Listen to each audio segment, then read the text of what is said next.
Everyone, this is Carrie Desberg, Chief Marketing Officer with InPartner. We make partner relationship management software, which helps people, companies around the world optimize the performance of their channel and accelerate revenue. It is such a pleasure to work with such a great host of leading companies around the world, from Xerox to T-Mobile to Nerdio to Splunk. Such a great customer list.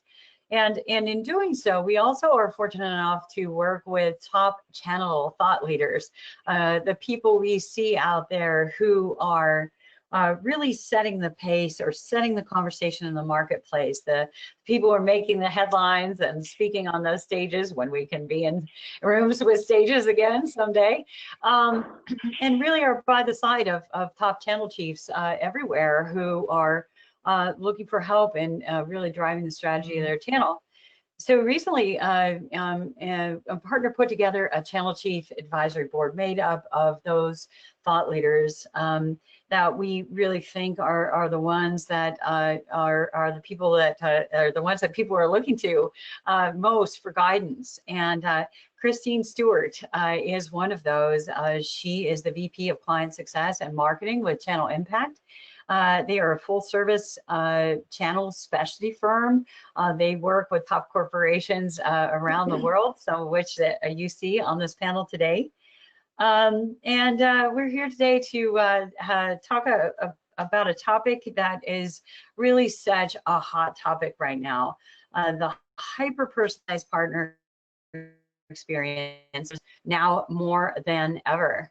The world has gone virtual in an exponential way out of necessity. And there's a quote in a white paper that really this webinar centers around this personalized experience. And it says that the best ways for vendors to reduce friction and move the CXPX, customer experience, partner experience needle, now is to optimize digital enablement. And so I'll tell you, as a technology vendor that enables digitally, we certainly see that to be true. So let's get to it. Let me introduce our panelists today, and Christine, who we just talked about. Also, Lisa Stiefleman-Perry, she is the Senior Manager of Global Partner Experience for Splunk. Lauren Ventura, she is the Global Head of Channel Marketing for Checkpoint. And also Joseph Landis, he is the CRO of Nerdio. So I think it's going to be a juicy conversation. Christine, I'm going to turn this over to you and have you lead the conversation. Woohoo! Thank you, Carrie. I appreciate it. It's good to be with all of you guys. And thanks everybody who's attending right now. I hope we're going to make this interesting for you, but also kind of have some fun as well, because you're all sitting in your houses. Don't you always want to just have a little bit of fun when you're working? So, you know, as said, we have done several white papers at Channel Impact and over the last several years and gotten a lot of engagement. But we released this particular paper about maybe 6 to 8 weeks ago now, and the response to it has been really exponential relative to many of these other papers that we've issued. And I think, you know, for the reason Carrie said, and probably for the reason that you're sitting here listening to us today. We'll be making that paper available at the end of the webinar. You'll know where to get it, or you can come to the Channel Impact website, and we'd love to have you download it from there. So, you know, for me, it was an amazing experience getting to, because I interviewed 14 different kind of channel and partner marketing type executives across the industry. So they all have very different, unique insights and views into this topic. I think you'll find in reading that paper, when you get the chance, is that, you know, the 5 areas that we really honed down to with talking to these folks was hyper-personalized experiences, simplifying and virtualizing everything, and I think it's obvious why. You know, the fact that we're all going to be more successful by working together. I think in general people know that, but we talked about it more specifically. Alignment from your marketing team with your sales, always the challenge, but there seems to be a lot more focus on that today. And then, as Carrie mentioned, one of the big ones everyone talked about was channel automation and analytics, and everybody's involved in doing something in that in some way. So hopefully you'll give that a read, but right now let's jump on in and have some fun with these folks. All right, so you guys, it's been a couple months since I chatted with you as I was pulling together the white paper. And I was wondering if maybe this is going to be kind of a two-part question. Can you share some observations you have of what you see in the market, and particularly how it's affecting your partner community? And then could you also, maybe even go more specific and say some of the things that you've done in relation to your partner go-to-market in recent months? And that could be organizationally, programmatically, incentives, enablement, you're free to go. So let's see, I'm gonna pick Lauren. Hey, Lauren. Hi. So all right, so go ahead and go. All right, so I would say in terms of the market, dynamics right now, of course, the pandemic playing, a key, in some respects, disruptor, right? But in other ways, an accelerator. I think there's two ways you can look at that. On the plus side, what I've seen with our partners is a lot of empathy and humanitarianism, for example, donations, helping customers more, really kind of, more in a frontline support, right? So 24/7, whatever it takes, let's make sure we're out in front of our customers, whatever they need, kind of a thing. So Checkpoint being a global cybersecurity company, our mission is to keep the world safe. So with that, the pandemic has even, I'd say, brought our relevance even a little bit more to the forefront. Now, with remote workers, right, trying to get connected, companies, being concerned about, data privacy and protecting their assets. It's become even more of a driver in terms of business transformation initiatives, which may have been on the roadmap, right, for companies, but now it's something they're dealing with today. So in terms of our go-to-market, for sure, we turned everything we did from physical to virtual. We were doing probably 50% of everything we were doing in the channel space anyway, virtual. We do virtual demos, we do virtual workshops, we certainly do digital demand generation, right? But we took all of the physical aspects of what we do, and we also turned that on a dime globally, with sales, with marketing, with engineering, literally around the company. And I think we're pretty proud of that. It means in terms of the go-to-market is we really have, I'd say, accelerated our reach, for example, in cloud. So, we already have very tight relationships with the cloud platform providers, right? Azure, AWS. And we have accelerated our roadmap on cloud. We've launched our unified cloud platform, which brings all of our solution areas between endpoint, network, public, private cloud together. And we have also expanded our reach in terms of cloud resellers through distribution marketplaces, for example, like Ingram and Arrow. And so we are continuing to expand our collaboration with the various disciplines of cloud partners, network partners, technology partners that we have today. Sure. And it's now just really about, strengthening our local presence. There's a lot going on, right? So there's a lot going on for all of us.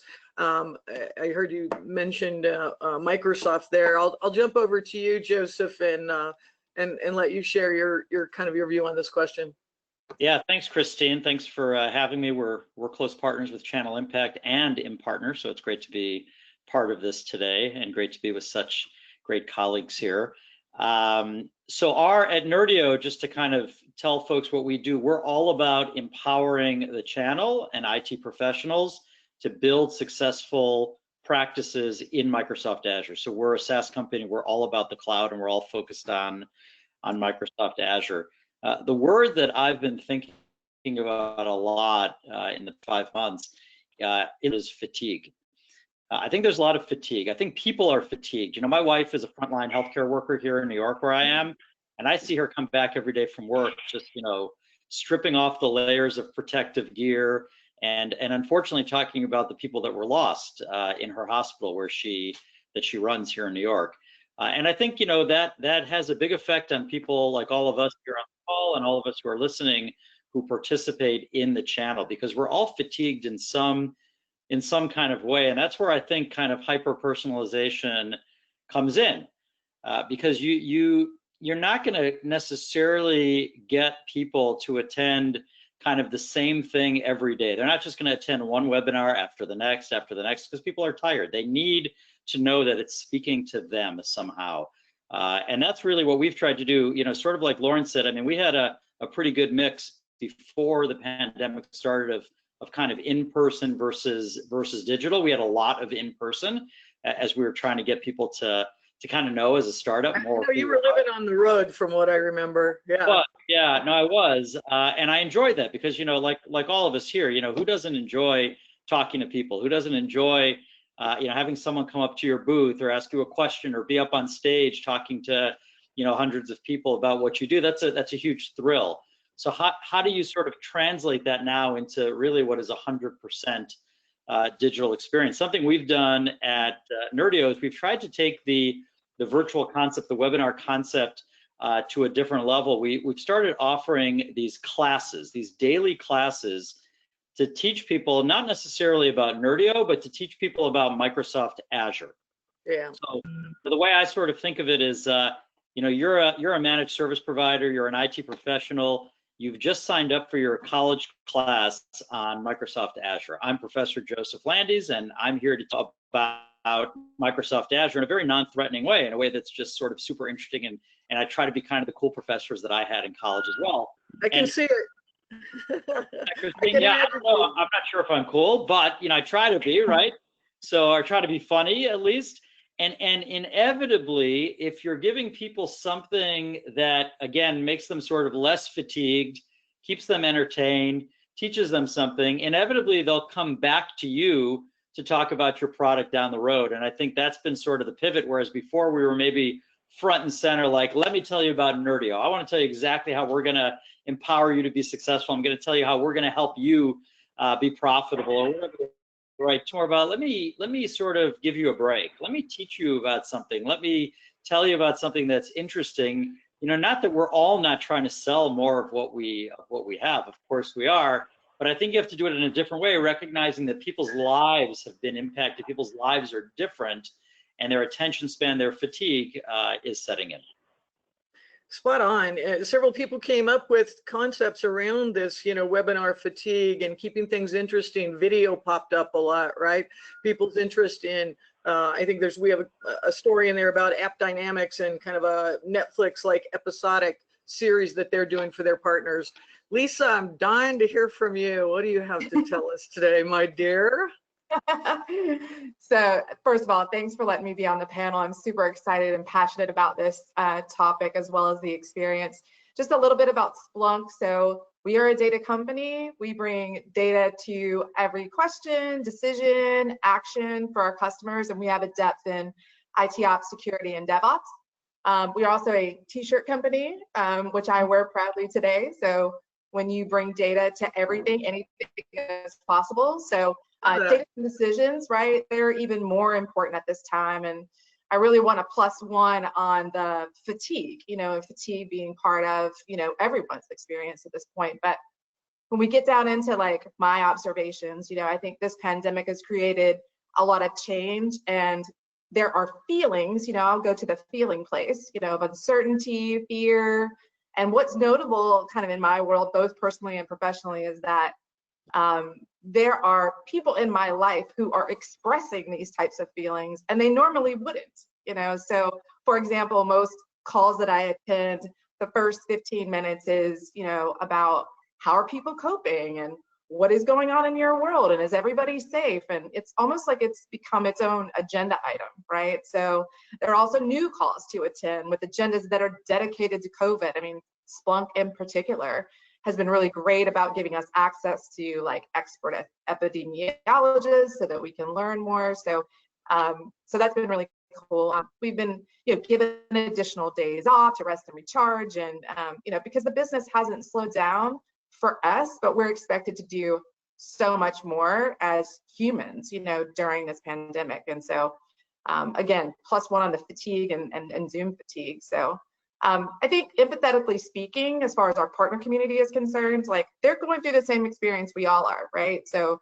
due to pandemic restrictions, their worlds personally and professionally have become virtual. Everything should be virtual. They have to sell, they have to provide services virtually, they have to get enabled, they have to market, they have to do all these things virtually. And let's not forget, they're also homeschooling, and they're fantasizing about, like, what the other side of this looks like, right? Really good point. It's a really good point. They've got their regular lives that they're living in, and maybe their office sharing and all those kind of things, right?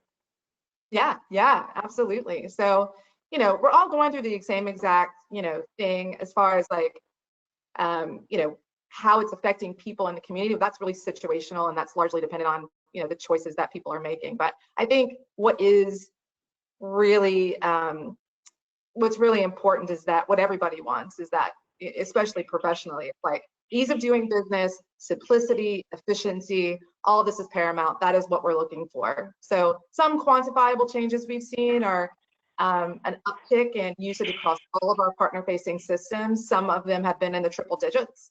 Partners want to self-serve. They want to get what they want when they want it, right, in their own time, because it's not a normal 9 to 5 clock anymore. And then, our partners are coming to our partner portal, which is, by the way, powered by InPartner, and they're returning, right? So that's a good indication of, like, stickiness. We want that to happen. They're interested about changes that we're making in our programs.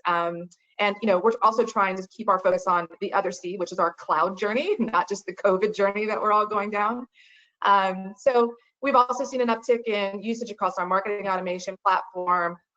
We've actually made a change within our MDF policy to allow partners who are doing these virtual events to buy gift cards, for food.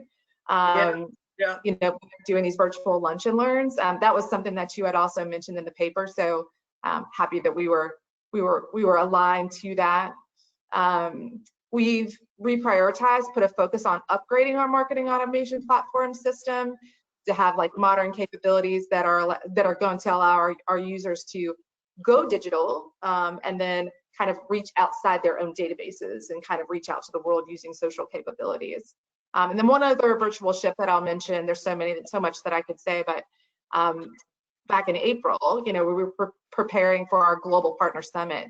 And that was, like I said, scheduled for April. And we wanted to meet partners where they were and be empathetic to that audience. So we landed on a 2-part Global Partner Rally, like keynote series, right? And we saw record attendance, in numbers. And we reached partners from more countries than we ever could, like, with our live events. And we've got our content available on demand, which is also important, so that it's the gift that keeps on giving, and we continue to have that reach. I think you and I talked about that people are obviously home, like, hello, and they are seeking knowledge. And you guys always have given me feedback that the people that you talk to, everyone's got that feeling of, like, I'm going to use this time to get smarter about my industry, smarter about my, my partners, smarter about things that matter to me personally. Just use this as a time to suck in knowledge and feel like we're more empowered. And I think, that's part of us being home and not feeling, like we're part of the day-to-day office activities that we had before. So now we have this. I'm gonna switch us now into the kind of the next question, which goes right to the paper, but it's very specific. So this is into that topic of hyper-personalization, which I think we're all in agreement around. And so I'm gonna ask, like, where are you guys utilizing, or at least planning to utilize, either customer and or partner personas to specifically target buyers, or targeting partner roles, so that you're speaking to them within that particular persona in some of your marketing initiatives? And I'll go back over to you, Lauren. Okay, so in terms of hyper-personalization, I guess we'll start with the customer. We've been, piloting ABM, like segmentation, data analytics work, especially in vertical markets like healthcare, financial services, critical infrastructure, which are, our top three. And we've also been on the persona side, because we've got such a breadth of things that we sell, we're reaching across IT, we're reaching across DevOps, we're reaching across born in the cloud, prospects versus traditional data centers, and network, mobile. So we have a lot of decision maker types, right, that we have to build those journeys around so that we can be specific.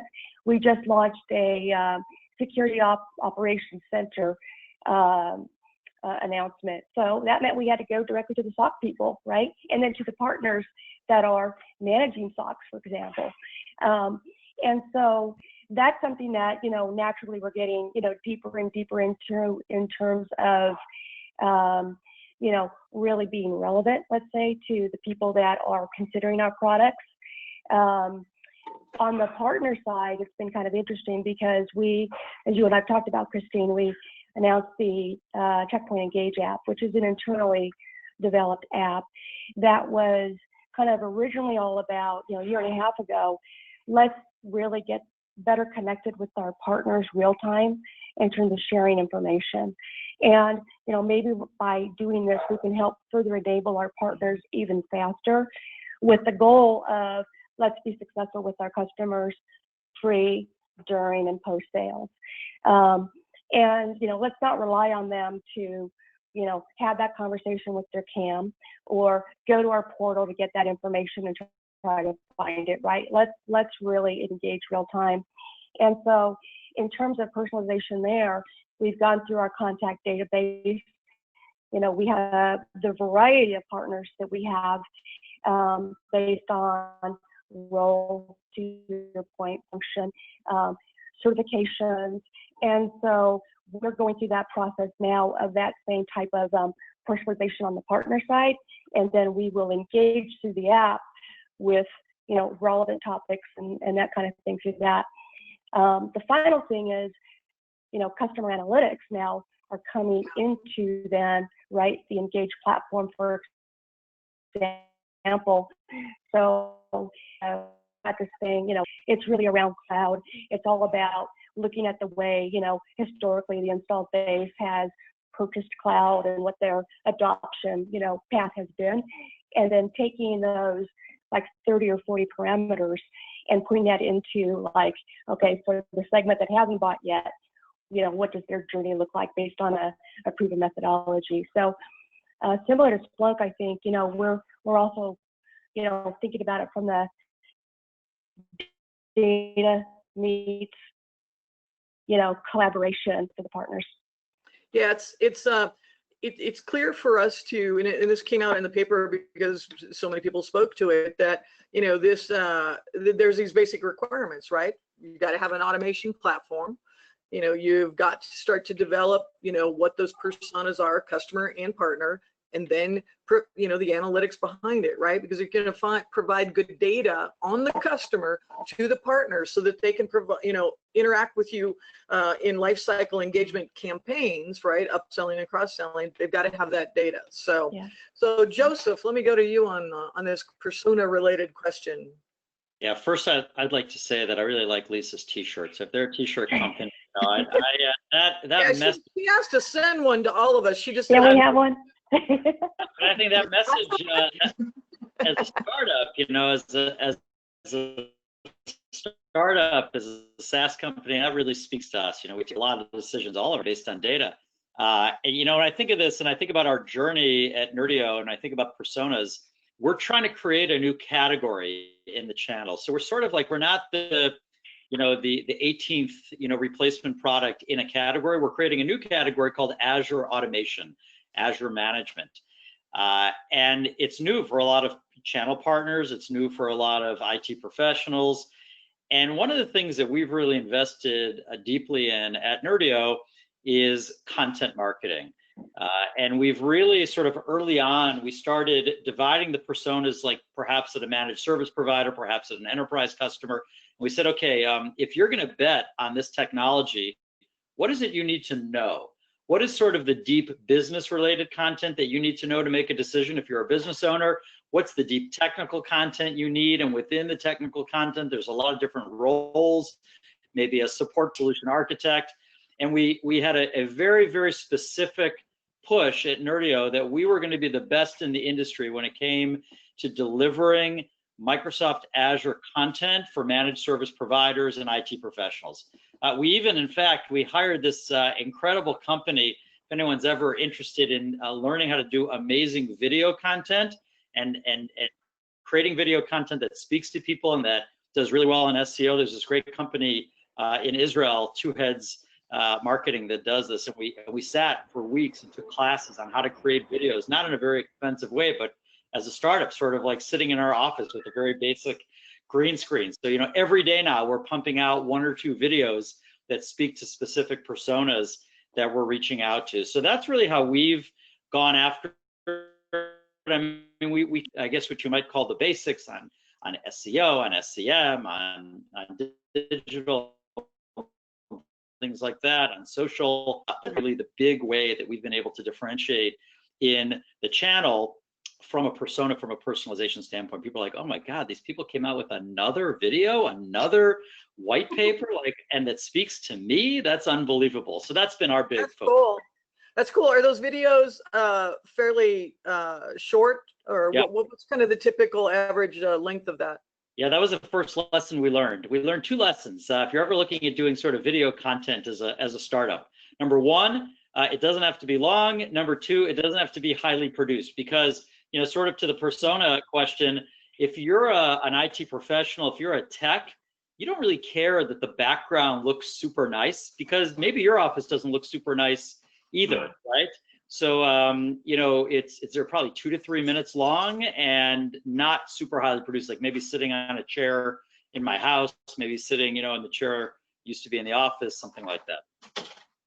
Very cool, very engaging. I'd love to chat with you about that more. Sure. Yeah. Okay, Lisa, what do you got? Yeah, so again, +1 on videos. We actually have some new content that's in our portal, and it's like a 7 video series. And what's really cool about them is that it's designed to bring sales and marketing together, and it's these, you know, different sales and marketing tips and tricks around our products. So yeah, that video content, and I hear you on the, you know, they're all 10 minutes or less. And I think there's data out there that actually says, here's what people can really consume and the time period that they can consume it in before they start to glaze over. So that's awesome. That's really great content.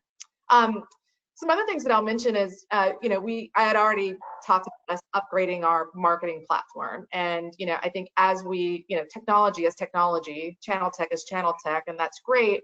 But we have to, you know, develop against strategy as well. We always need to be checking ourselves, right, around the things that we're doing and the fact that they need to be aligned with our company strategy. But we as a company also need to go out and make sure we're checking with third parties and being in alignment with market strategy. So we're doing some work with Serious Decisions Forrester to, you know, check our demand gen strategy, and, you know, personalization is like at the heartbeat of everything that they're telling us, you know, about. So I think that's part of what feeds into the personalization that we'll have.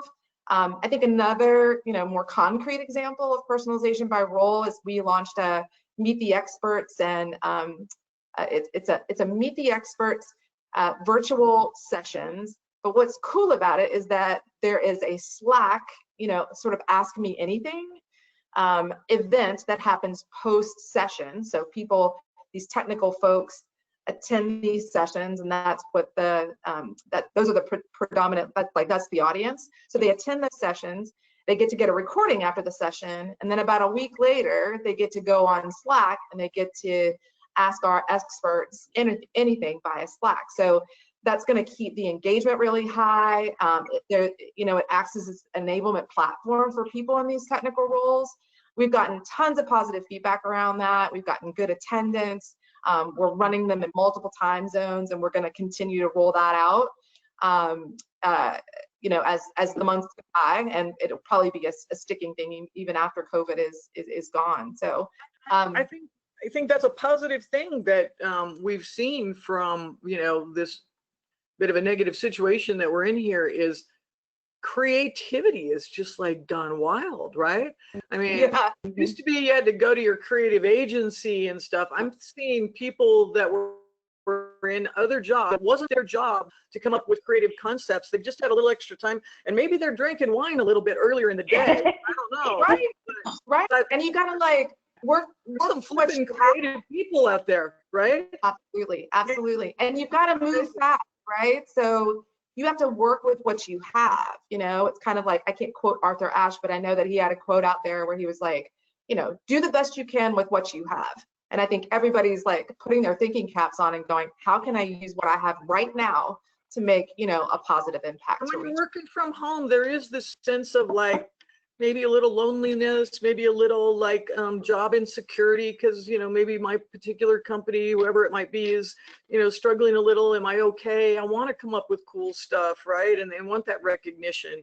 Hey guys, I'm thinking about our time here, and I know I've got one question for each of you. I'd like you to keep your answers, if you could, a bit succinct, because then I've got one question that has come from our people that are watching here that I want to give you as well. So I'm going to go to each of you with a quick one. All right. So Lauren, I know from talking to you, you've got the rich platform that you already talked about in that mobile app, and you're doing business planning and sales enablement and stuff. Are there other things you want to share that have been the things that your partners have it's really resonated with them, and it's caused you to want to, in the next rendition of it, up that a little bit or tweak that a little bit? What would you say there? Yeah, so I think, for example, we have something we call Cyber Range, which is a gamification. We used to do these at our larger events. Now we're doing them at our smaller, let's say, virtual events. But it's basically a hands-on experience, right, for customers. You could do it for partner reps as well, but you typically have a blue team against the red team. And one team using our technique is using a different technology, and they're basically, combating against each other. So it is fun. It's immersive. People it's like interactive. That fun while they're doing this stuff, Yeah. right? Exactly. And, it was a hit at our events. I mean, there'd be people lined up to go to these things. And so we started doing, our standard, let's just say, we call them kind of a secure event, right?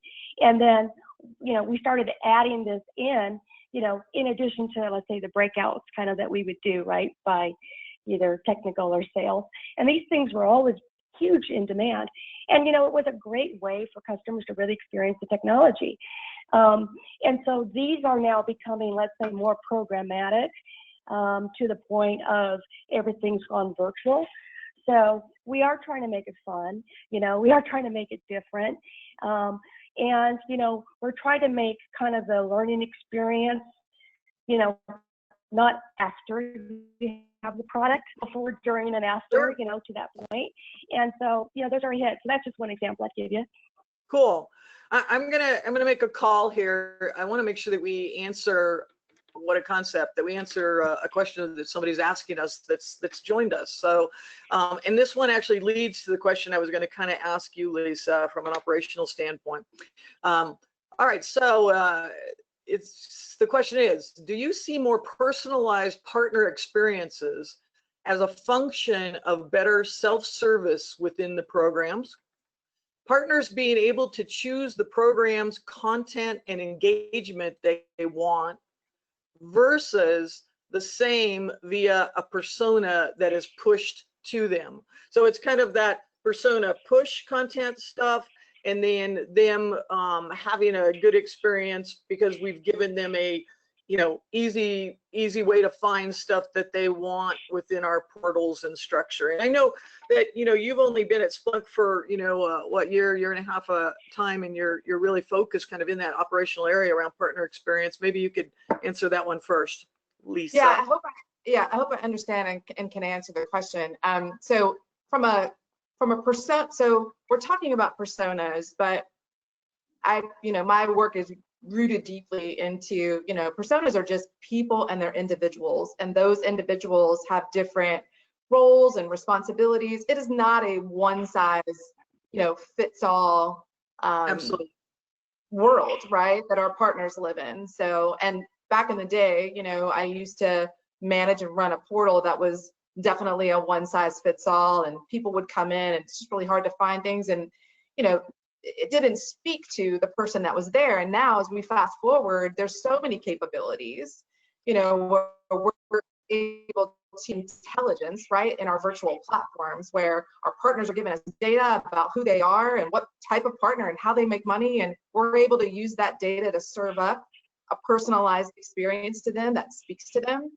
And you know, that increases data. So when we talk about programs, right, it's the same way in the personas that are within the programs. Like, you can't have a one size fits all program, right? There's different partner types and, you know, different partners, and they all make money in different ways, and they all have different roles within those partners. So I think, and I hope, like I said, I hope I'm answering the question. Oh, you are, definitely you are. Yeah.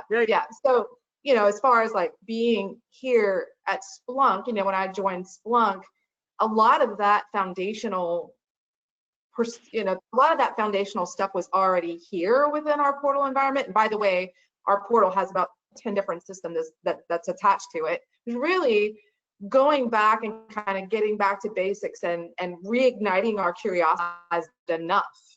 Do we have a smart enough brain baked into, you know, our virtual platforms that know who's coming, and are we really paying attention to the connected experience that we're delivering to them, you know, by type, by role, by geography, et cetera, et cetera. Yeah.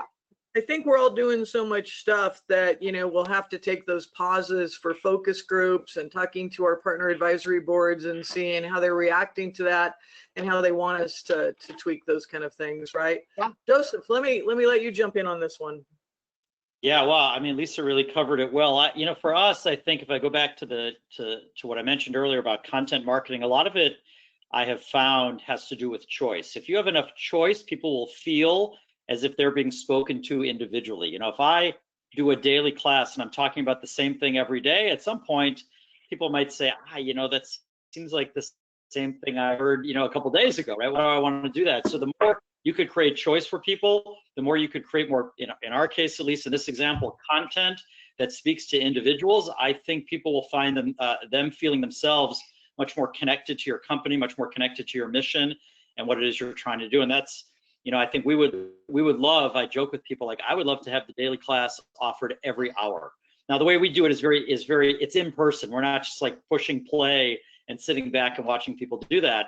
But I'd love to give it every hour if there was sort of enough people who wanted their own unique experience. And that's ultimately what we're trying to get up to with choice. Your personal time with Joseph today, right? That would be the best. If someone could show me how to do that, that would be unbelievable. Maybe, I don't know, maybe there's someone who has a good idea there. I'd love to hear from them. I think Carrie has maybe some thoughts there. Yeah, I do. I will say, Lisa, you've been saying I'll +1 that. I will +3 this.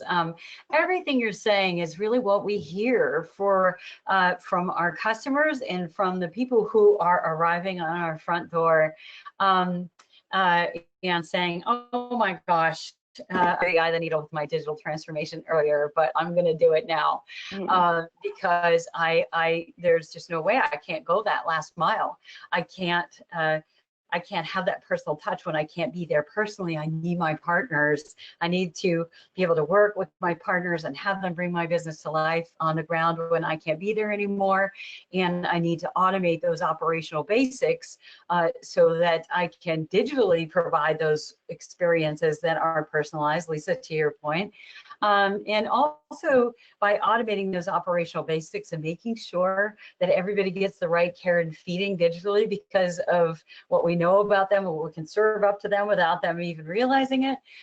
But when you automate those things, then it also gives you time to have the really truly strategic personal conversations that you really need to move your business ahead. So everything that you said, again, +3, it has totally resonated. And there was a quote I saw a couple weeks ago from Microsoft Joseph, that said that digital transformation that was taking 2 years is happening in 2 months.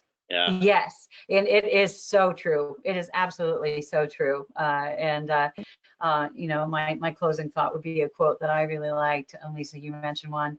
You said that calm seas don't make good sailors.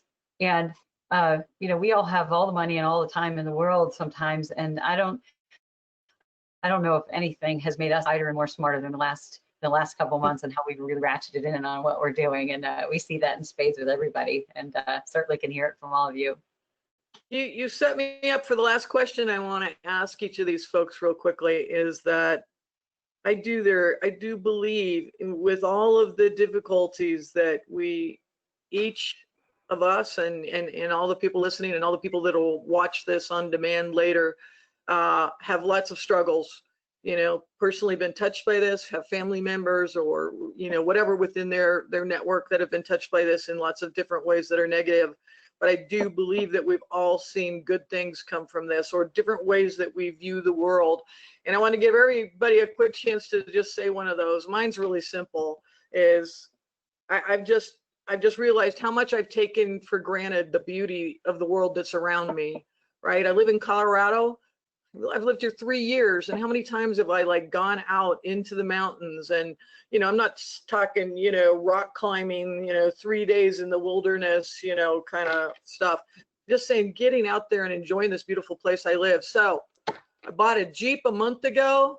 I'm actually getting that bad boy out there. I'm going tomorrow to Rocky Mountain National Park, and I walk around and I just look at the beauty and I see it in a different way. So let me go to each of you and just, you know, it could be about your life, it could be about your business, it could be about your partner community, whatever. But Lisa, I'm sure you've got something to share with us. Yeah, so professionally, that force factor to digital transformation, you know, and the reinforcement negatives create positives, right? And it just makes us think in new ways.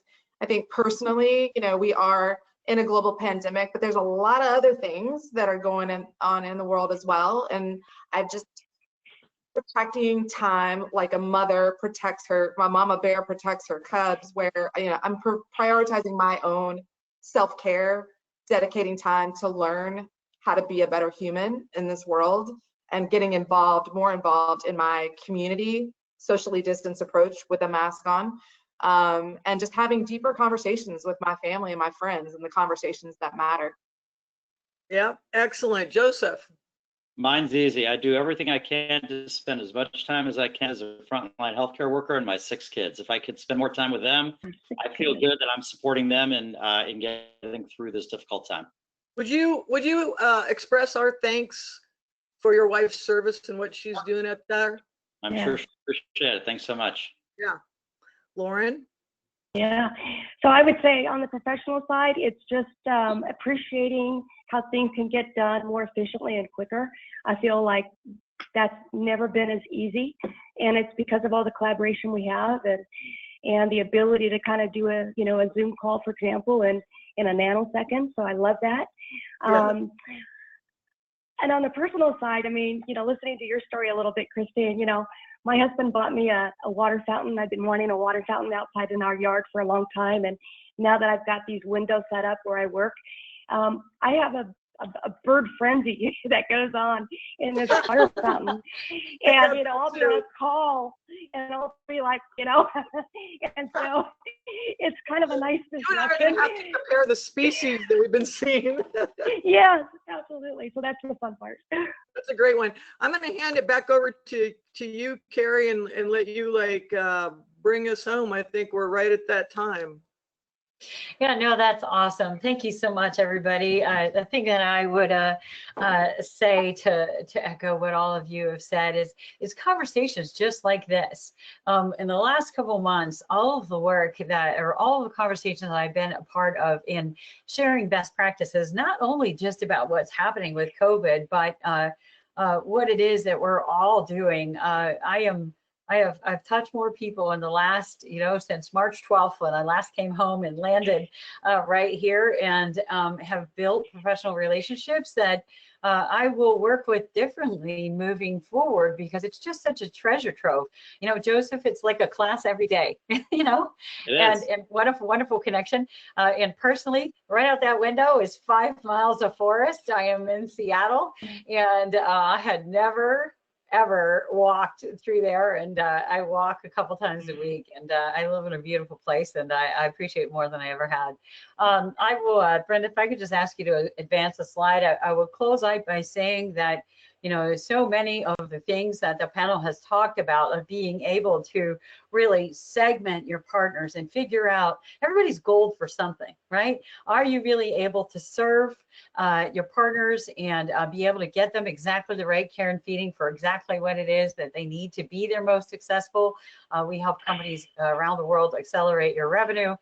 We have a full suite of solutions that help you really accelerate your channel. And certainly now, as we're all looking to not only survive, but to thrive and scale in the future, we'd love to talk to you. And Christine, certainly, you have such an amazing agency out there that works with high-tech companies everywhere with such great insight. So we'll look forward to speaking with all of you moving forward. I can't thank I can't thank the panel enough, Christine, for this amazing white paper, such great insights. Laura and Lisa, I know that I had a hard stop, and Joseph needs to sign off, so I'll close out there. Thank you so much, and looking forward to interacting with you all in the future. Thank you so much.